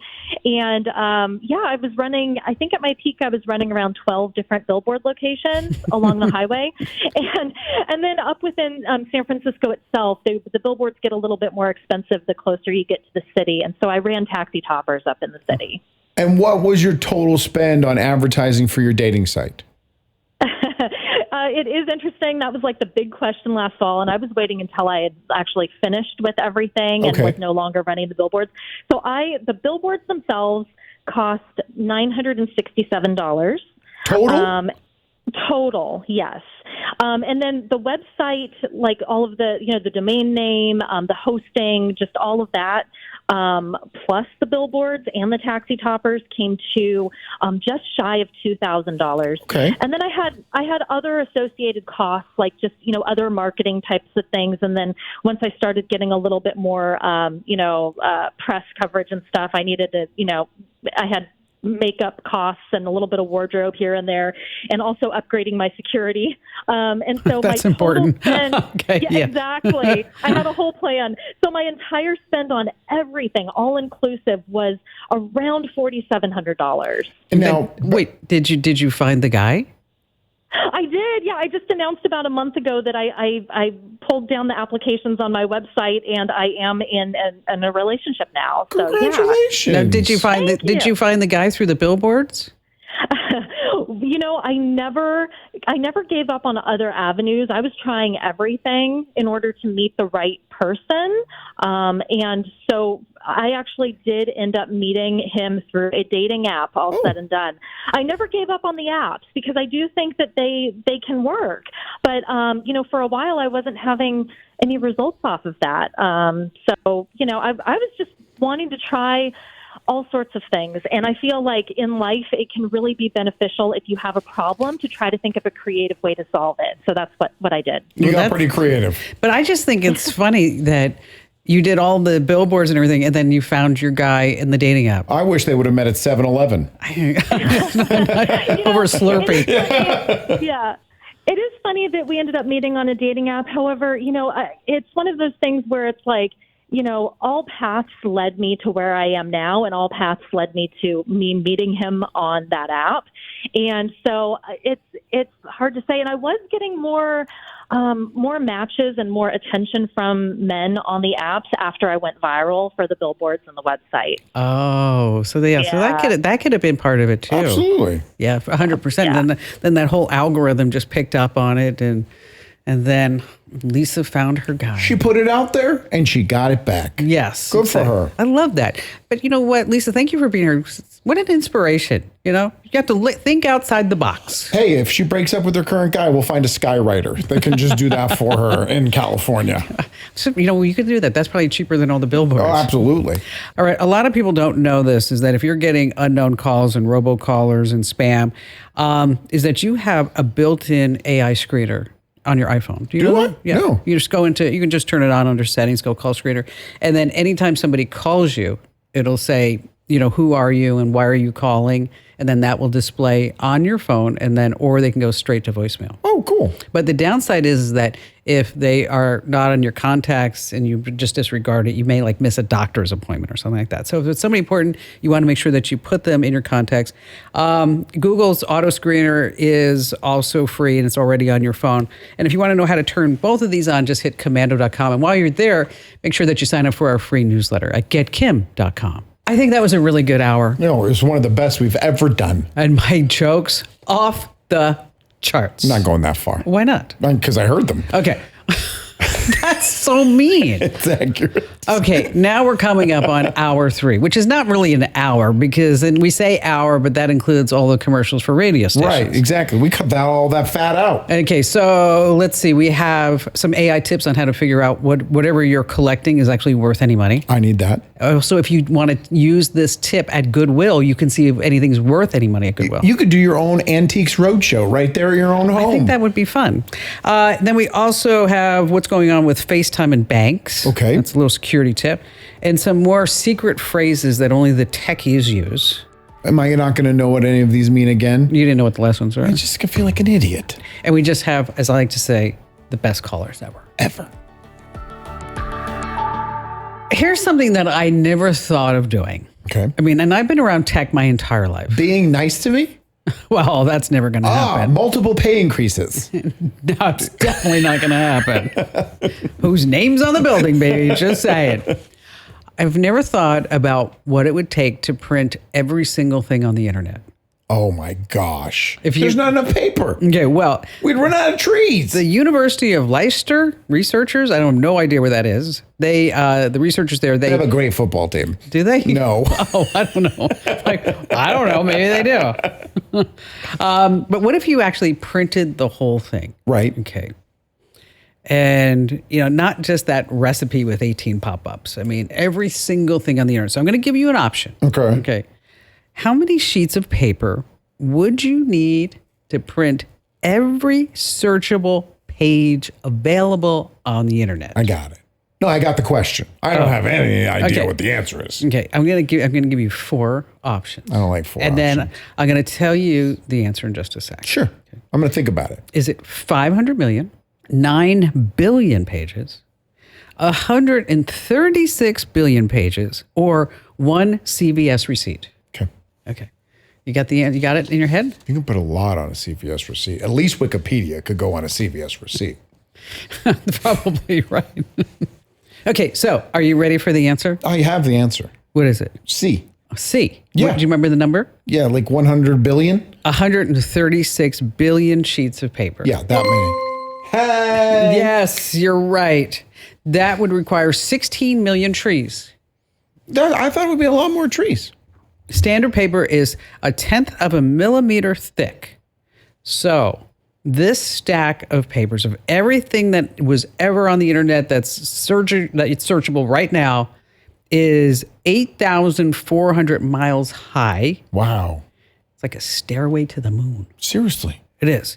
Think of all the ink cartridges you would need. Refill that one. Oh, no. We just printed ESPN.com. We need to replace the ink cartridge. No, it's a generic cartridge. Doesn't work. Oh, dang it. Yes. My printer's name is Bob Marley Why is your printer named Bob Marley? because every little ink is going to be all right. Because I'll be jamming. Just out of no, it was like a tongue. My printer's name's Bob Marley. The big yellow one's the sun.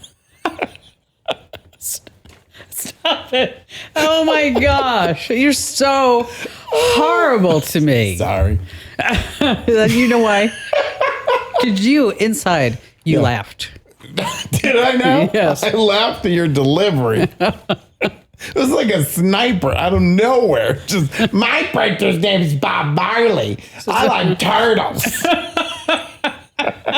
Oh my gosh. All right, reel it back in. Oh man, I'm going to reel it back in because this is the nation's best, biggest, award-winning show about all things digital and printers. Because Yeah, absolutely. I'm Kim Commando, America's beloved digital goddess, and joining me is Andrew Babinski. Hi, Kim. Oh, yeah. See, this is what happens. You laugh, and because I'm truly funny. Oh, so funny. I want you to hear about what's happening at this small New York town. And I want you to think about it.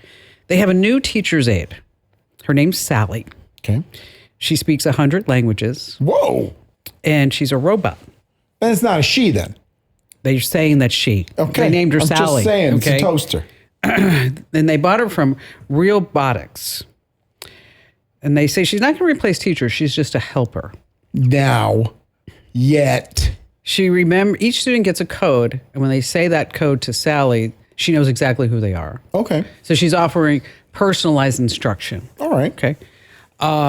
She checks homework. She tutors. Parents pushed back. They're like, no, we want like a real teacher. And then the company came forth and they said, we're not collecting any data. She stays offline. She doesn't make things up. She flags things that may be like bullying. Okay. That maybe a teacher would miss. Now, there's a little twist in this, is that this company called Realbotics, we have talked about them here on the show. They make sex bots. Like what would look like a real human. Sure. The Real Doll, I think is it called? Yes. And it's really creepy looking. I mean, it's kind of gross. No, it doesn't. It doesn't look appealing at all. No. They say this is a totally different product. So there's no cleavage with this teaching assistant? Not sure. They gave them a deal on it. Normally, these things cost $95,000. The school district paid $57,500. Are they still? Did they give them the deal because they want it to be implemented and get results, so then they can use it to sell more to other districts? Now, you've got kids in school. How would you feel about this? I mean, what's the difference between this and a chatbot? What's the difference between? Just because you're putting a physical form around it? Yeah. Is it a humanoid robot or is it a robot-looking robot? No, it's a humanoid. She looks like looks like a hot teacher. But she's really hot. I'm also a realist. I know that this is going to be our reality in the near future. Before my children, I have a 3rd grader now and a 7th grader. Before they graduate, this will be normal. Yes. So I'd be fine with it. I think I'm okay too. I wouldn't really worry about it too much. I don't believe them, though, that the robot's offline and it's not collecting there's information. No way. It's keeping track of every single thing. That's like 80% of the reason all companies exist now is to collect data. Now, home robots, that's where it gets my attention. Right. Are you still looking into buying that robot that's going to do all your laundry and you just have to let somebody in Uzbekistan? Well, that's the problem. And that's the problem with this one too. It's called the Isaac One. Okay. Okay. It folds your laundry, cleans the rooms, makes the bed, sounds really dreamy. The company says it's fully autonomous. So this got my attention because it said fully autonomous. Well, let me tell you. The word fully is not accurate? It's kind of like what it hasn't been canceled. No, it's not suspended indefinitely. No. It's the fine print says when the robot gets stuck doing something, like folding clothes, right, emptying the dishwasher, whatever it may be, is that it has to call upon a human operator. This is exactly like the other robot. Yes, a stranger watching through the camera and the robot's eyes. It's $8,000. The other one was $20,000 plus $500 a month. This is $8,000 and $300 a month. I'm not doing it. I'm not allowing the access. Even if they said it needs the cameras just to do the processes, but it needs to be connected to the internet, I'm out. I can see people like duct taping the camera, the eyes shut. Right, exactly. And your robot just bumping into the wall over and over and over again. Some assembly required. Lisa and I actually talked about this when you talked about it on the show, because there's like a couple of chores around the house that we fight over who has to do them because we both hate them. And empty the dishwasher is one of them. I hate emptying the dishwasher. So I don't know why. It only takes like a minute and a half, but I loathe it. And especially the silverware. She said the only way she will allow a robot like this is if it operates offline, to where when it's working around the house, it's not on the internet. You can plug it in and do an update if you need to, but it has to be fully offline. Okay. Yeah, but you have a robotic vacuum cleaner. Correct. That's online. Yes, but it's only taking pictures of our ankles. There was another thing. There it is. Okay. LinkedIn has changed over the years. Yeah, it really has. I mean, it used to be this place where you could actually like network and get names and, reach out to people who you didn't know. As it turns out, 1 in 5 are now using LinkedIn for dating. Oh, okay. That's a different angle than I thought. What did you think? The fact that it's just shameless self-promotion. And it's like Facebook too. And you have to write articles if you want to get any attention, and people are spitting out blogs that you can tell is AI slop. Link in the comments. Just to fill the quota that they think they need to have of having something posted on LinkedIn. Nobody reads that garbage. Nobody's reading it. No one. But I mean, I look at my feed and it's like, oh, my daughter just graduated high school. Wish her congratulations. I'm like, why? This is about business. Yes. It's not about buddies. Why do I care? How are they using LinkedIn to date?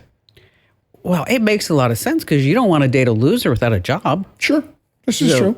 So you can get in there and you can look at their connections, their employment history, see if they bounce around a lot. But then they're sending messages that are personal, Of course. It starts as professional to turn to personal. It starts as professional Okay. to turn like, oh, Andrew, I heard you are so close to Kim Commando. You think we can help me link up? Yes.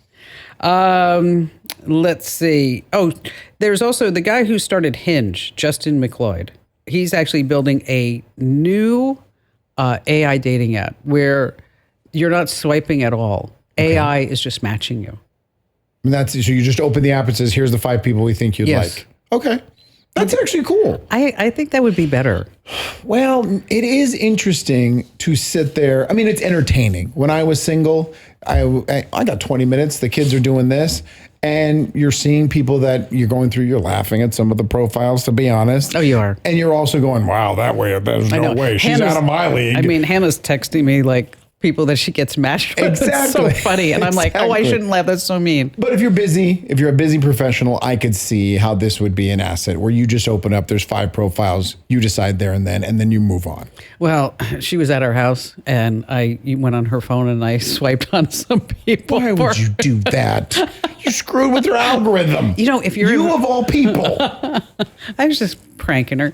You know, if you're in Finland, this is not a joke. You're looking at me like this is a joke. It's not. I like Finland. This is not. No, if you're in Finland, and because I was shopping once in Finland, and they have like shopping carts, but they have pink little. This is not a joke. I'm just listening. Okay, they have. If you get a pink basket, that tells everybody in the store that you're single. Oh, I thought that was. Great story, Kim. Well, if you're in Finland. I'm not single. Okay. So what color basket do I put in there? Don't pick black? up the pink. Yes. If you put a black basket, they know you're married. That's it. Kiss of death.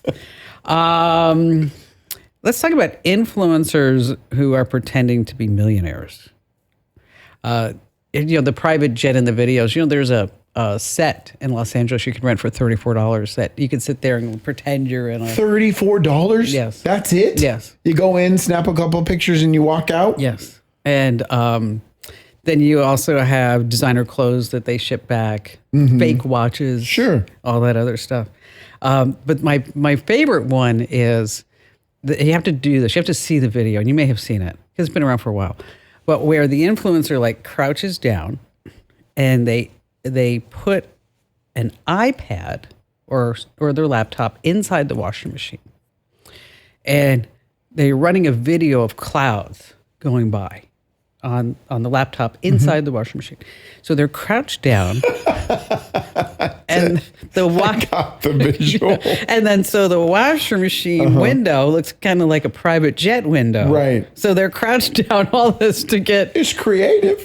It's the appearance that they're actually moving in this private jet, not just taking photos. So what are they doing? They want to pretend like, hey, buy this course and you can be like me. Sure. There's so many courses. I think it's died down. I think maybe 2 years ago, it was at its peak where you went on TikTok and it was how to buy gold, how to be professional, how to be a man, how not to be a man. Everyone had a course.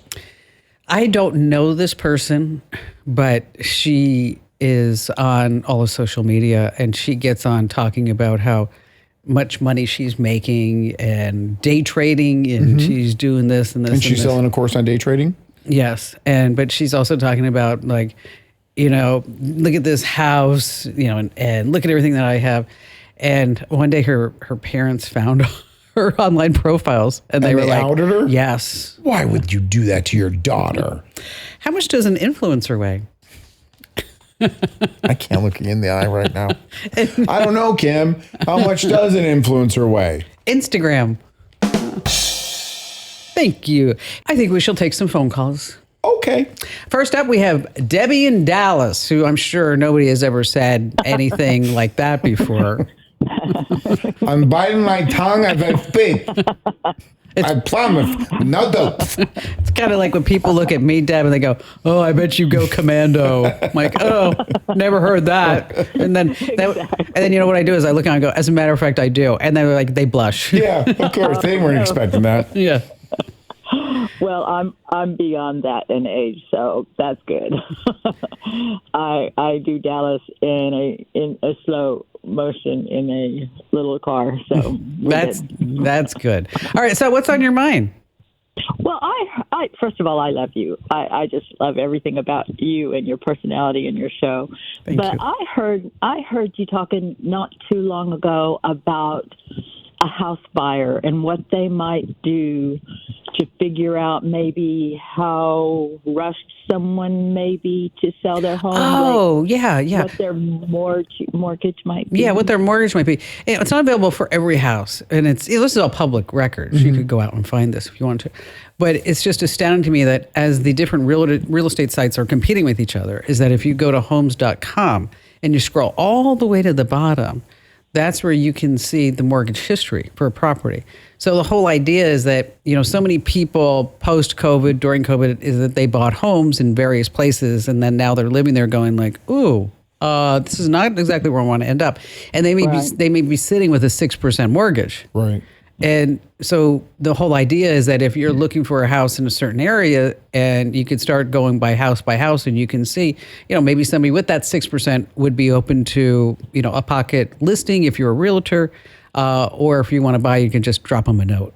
But this is different than on like Zillow where it shows the history of the sale price. This is the mortgage. This is the actual bank loan. Okay. You can buy this stuff online. Like there's Property Shark and Property Checker and title records. But if you just wanted it, you just want that basic information, that's where you can just go to homes.com. And that's just free. It's free. And have you ever written a note to somebody to say, I want to buy your house? No. Okay. I have several times. Why? Oh, because, if I want to live in a certain area and nothing's for sale. Right. And just force somebody out? No. I just write them a note and say, if you're interested in selling your house, I'm not a realtor. And would you be open to do that? Did it ever work? I always get a reply, whether it's yes or no. As a matter of fact, there was a woman who I wrote a note to years ago who actually showed up here at the studios. Just showed up trying to find out how legit you were about buying her house? No, she knew who I was from the show and stuff. Oh, okay. And she said, I just want to let you know that if you really want to buy my house, before I list it, I'd love to show it to you. And I was like, nice. But did you ever make a transaction off one of the notes?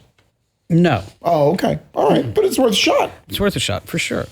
All right. In the last hour, we talked about these various words that you can use with AI to make it smarter, like ELI5. Right, which talk to me like I'm a fifth grader. Yes, I try to do that all the time. Steelman, it forces AI to build the case against an argument.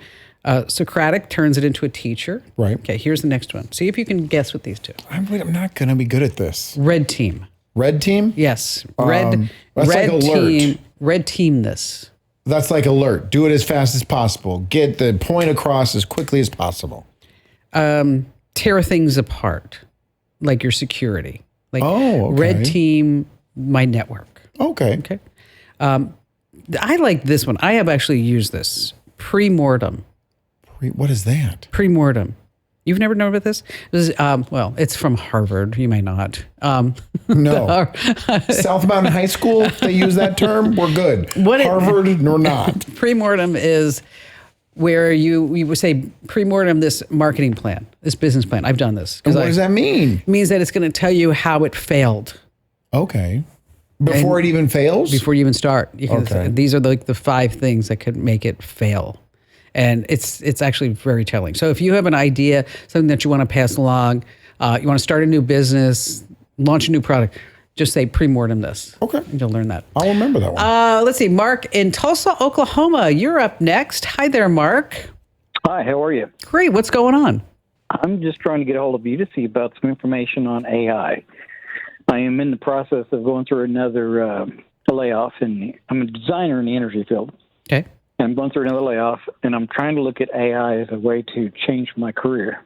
And do you want to stay in this field, or are you looking for something AI centric, or what is that? Well, I've looked at a couple options that have shown me how I can use AI in the design drafting area. But obviously, I'd really like to just change careers completely.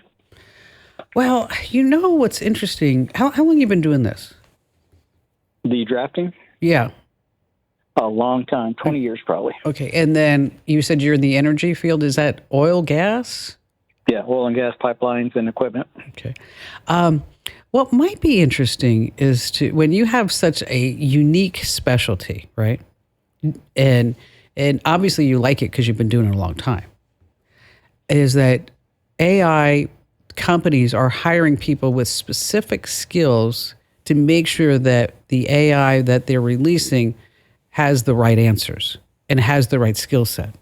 There's a movement that's going on right now, and the movement hasn't really hit. It's not going to hit for about another 18 months.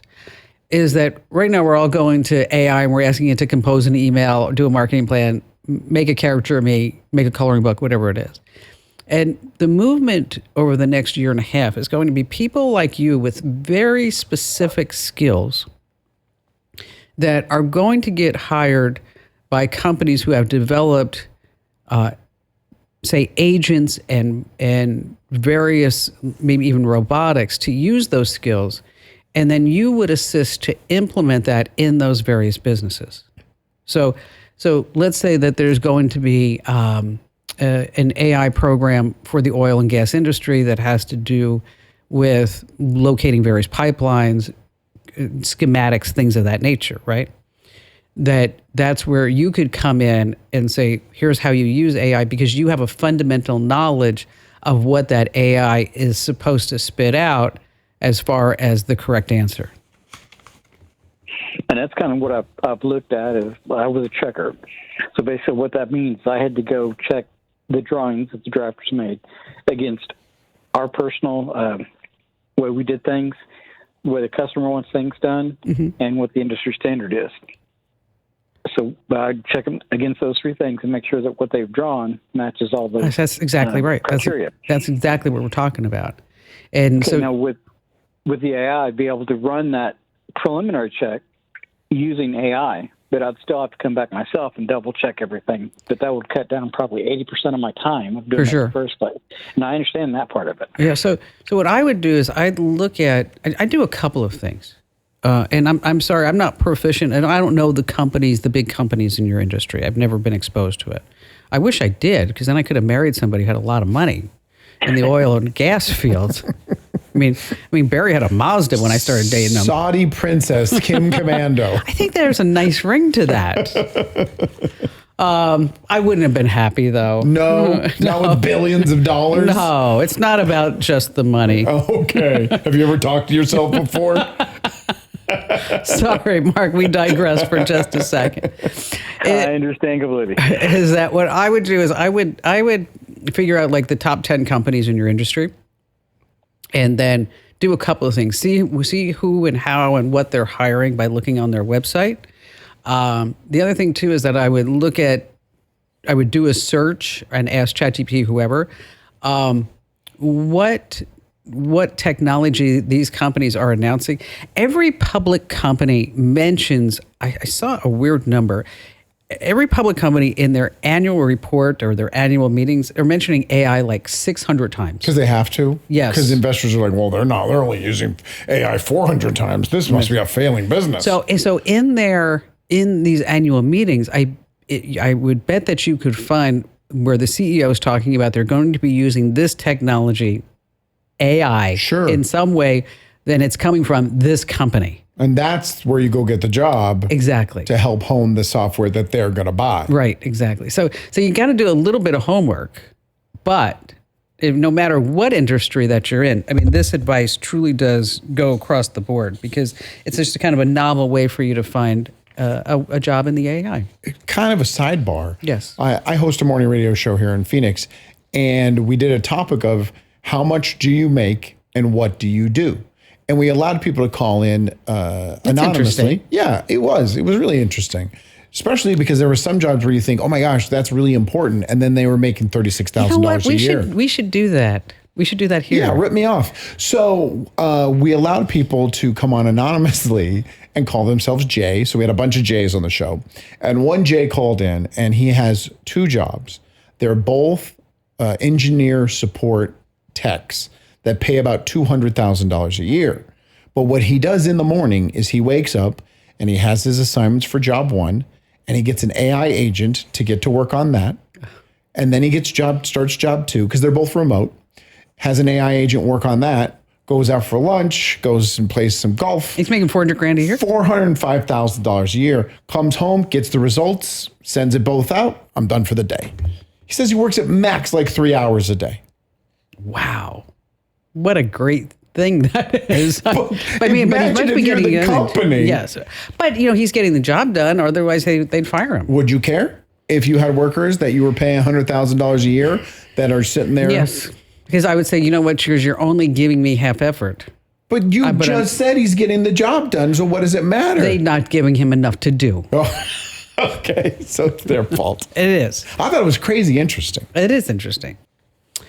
All right, this is actually kind of a good idea. I had, you have that drawer in your kitchen where it's like just loaded with junk. Right. Like, we don't call it the junk drawer. What do you call it? Electronics drawer. Oh. You know what it's full of? Electronics? Junk.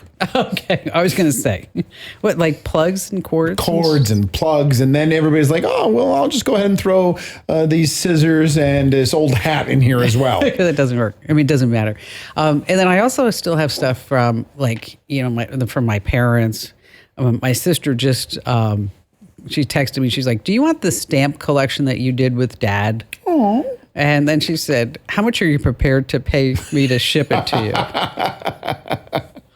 Did you ship it? Well, what I said to her, I said, Kathy, you know how much I'm worth. Does it matter? Oh. Figure I'll get back at her. Yeah, that is nice. So what AI can do is tell you how much everything's worth. So you can say, act as my collectibles research scout, not an appraiser. Identify each item, list visible value clues, and give me an exact eBay sold search. I do collect sports cards. I buy and sell sports cards. Yes. We all know AI screws up. And there's a lot of things, though, that can make something way more valuable that AI has missed in the past, because I wanted to test this. So I had a variation of a sports card that was gold in some areas. Now there's 1,000 other ones that look just like it that had different colors, but it did not pick up on the gold. It thought it was the yellow variation and valued it at around $12, when in reality it was a $400 card. Oh, that's a big difference. So that's just one thing that you need to double check, and you need to have a little bit more education when it comes to this stuff. So if AI kind of hints towards it might be valuable, dive a little deeper. Keep going down. Yeah, because I could have lost a ton of money. So I was putting on my makeup this morning. Barry comes in. He's like, do you remember when you gave me this book? And it's called The Red Files. Okay. And it was from the 1950s. And it had a guy's name in there called Rod Voigt. And I'm like, yeah. He goes, how much did you pay for this book? I'm like, I don't know. And the Red Files were people who were communists. Mm-hmm. And so if you're going to have a film or a show or whatever it may be, radio, TV, is that you'd have to look in this book to see if that person's name was in there, and then you wouldn't hire them. And you got him just a copy of the Red Files, like the actual raw files? No, I got him yes, I got him because I knew that he would look everybody up under the sun. Yeah. And so I was like, I don't know. I said, I don't know, probably a couple $100. I think I paid like $250. But this isn't a reprint. This is an original? An original. Oh, that's cool. Yeah, it was. It was very cool. I think I paid like $250. I mean, he is a movie producer, so it does fall into even though every movie that he's done, we've lost a gazillion dollars with. But yes, he's a movie producer. I really love that. Thanks for bringing that up. No problem. I know. I was at the club recently. Somebody's like, hey, I saw Frontera. I'm like, yeah, I didn't make any money on that. Don't worry. Oh, you're the 12th person to see it. Thank you. Thank you very much. You get a free hat. But chat said it was worth $2,000. Whoa. Yes. When did you pay for it? Probably like 4 years ago. Okay, that's a pretty good return on your investment there. He's like, oh, we better put this on the shelf, the pop shelf. I'm like, we had to frame it. Yes, protect, get it graded. We have more of the show coming right up. Every business owner I talk to is asking the same question. How do I make AI work for my business? My answer, don't wait. Your competitors are already using AI to work smarter, move faster, and make better decisions. In fact, there's a saying that every day your business is late to AI, you fall 2 days behind. NetSuite by Oracle is the #1 AI-powered cloud ERP, trusted by more than 43,000 businesses. It brings your financials, your inventory, commerce, HR, and CRM together in one system. And when everything is connected in one place, AI has the information it needs to help you make smarter decisions. So instead of relying on guesswork, you're working from real-time data across your business. How do I know? We're implementing NetSuite at my own business right now, and I can already see the impact it's having on how we operate. For the first time ever, you can try NetSuite Next for free. If your revenues are at least in the 7 figures, go to netsuite.ai/Kim. It's built for every industry, ready for every boardroom. netsuite.ai/Kim. Let's see. Tyler in beautiful Tampa, Florida. Welcome aboard, Tyler. Hi, Kim. Thanks so much for taking my call today. You betcha. What's going on with you? Well, first, can I tell you that my grandfather was a huge fan of yours and used to forward your newsletter to everyone. And he actually introduced your content to my parents, and they introduced it to me. So as a third-generation Kim Commando fan, it's pretty cool to be here. Well, thank you. I mean, so were people getting annoyed every time he would forward the newsletter? I don't know. I don't know about everyone else, but my parents would always forward the email to me as well because I was the more techie one of the family, and that's sweet. how it all kind of got started. Yeah, it was cool. That's a great story, Tyler. That is. Tyler, you can help the numbers by signing up for the newsletter yourself. Don't wait for Grandpa's. No, don't worry. Don't worry. Yeah, don't wait for Grandpa's anymore. No. Come on, let's go. Go get your own. It's free. So what's on your mind? So my friend and I built an iPhone app called Waddle, and we think it has a lot of widespread appeal, and basically it's supposed to help friends meet up easier. And so our question today was sort of how, what advice can you give to help us sort of get that marketing campaign off the ground?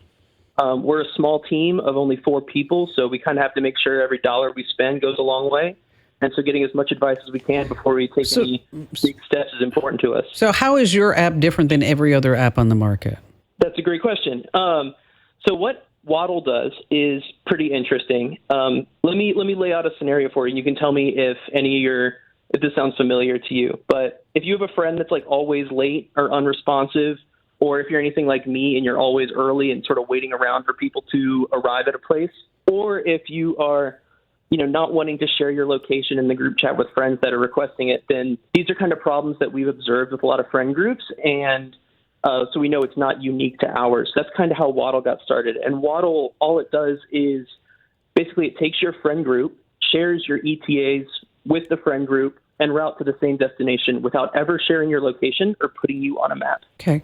And how have you been marketing it now? Is it up in the store and you're just... Correct. We are up in the App Store. We are very early in our stages of marketing, so we've been getting our social media profiles, putting some content on there. I've been doing my best to make TikTok reels and Instagram reels and stuff like that, but that's not really. Yeah, see, you have to get it in the right hands. Mm-hmm. Okay. Exactly. And I would go micro focus first, and to build up the user base. What I mean by that, Tyler, is that I would go to, say, a local pickleball club, right? Because what do you have there? You have a lot of people who have to arrive at a certain time. Okay. Correct. And you always have that person who's playing pickleball, who is early, who is late, who just forgets to cancel, and then start having them utilize this, and then you start getting feedback from this, right? Mm-hmm. And you start but you have to like almost gamify it. Do you have like a gamify aspect of this yet? Not yet. So it's kind of raw right now in terms of its function. Not raw is probably the wrong word. It's very basic in its functionality, and then we wanted to add more features as we got more users because a lot of them require that network effect to feel impactful. Mm-hmm.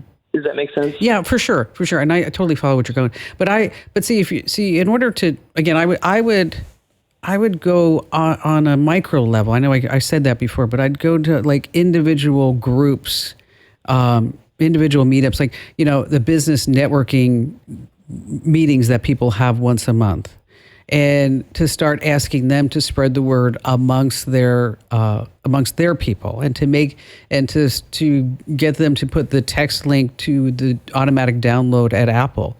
And from that's where you have these communities that will start talking about it inside their pickleball marketing, inside their pickleball Facebook groups. You know what I mean? And then they'll start being the hype for you, because you don't have a marketing budget yet, and it's going to be some time for you to do this. So you really need to start looking at grassroots, and it's very difficult to get an app off the ground. You know that. No doubt. Do you have anything that you'd add, Andrew? I just think that maybe you should pretend that you don't know how to market your app and call a radio show that's on 400 feet. Wait a minute. That's what he did, Tyler.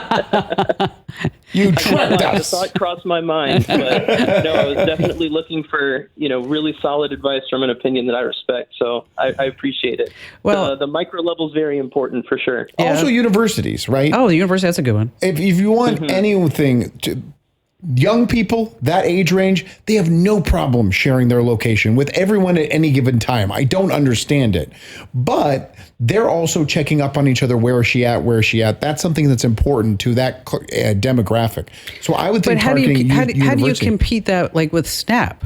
Because there may be some people who don't want to be on Snap but still want to be able to share the information. That's true.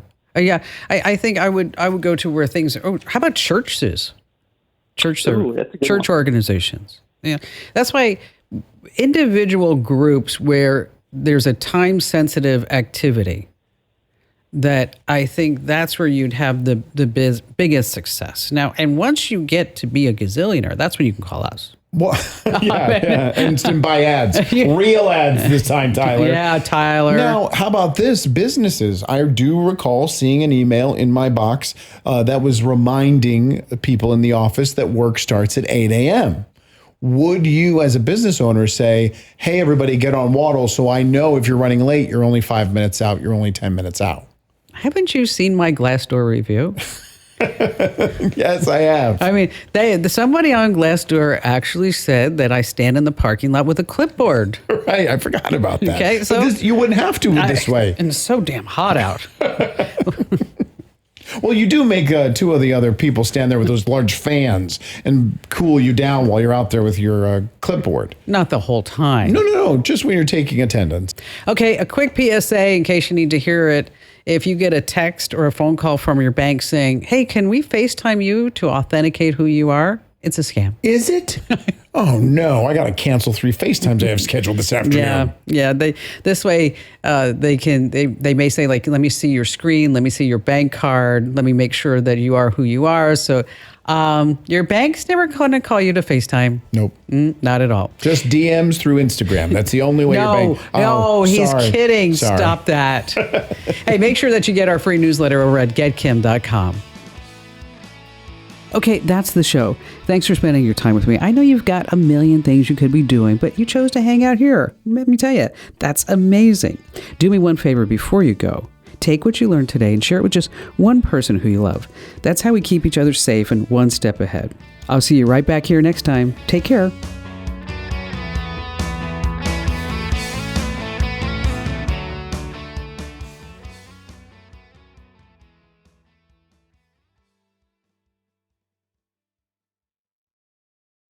Shipping, billing, admin, payroll, marketing. You're managing all the things, so why waste time sending important documents the old-fashioned way? Mail and ship when you want, how you want with Stamps.com. Print postage on demand 24/7 and schedule pickups from your office or home. Save up to 90% with automated rate shopping. That's why over 1 million small businesses trust Stamps.com. Go to Stamps.com and use code PODCAST to try Stamps.com risk-free for 60 days.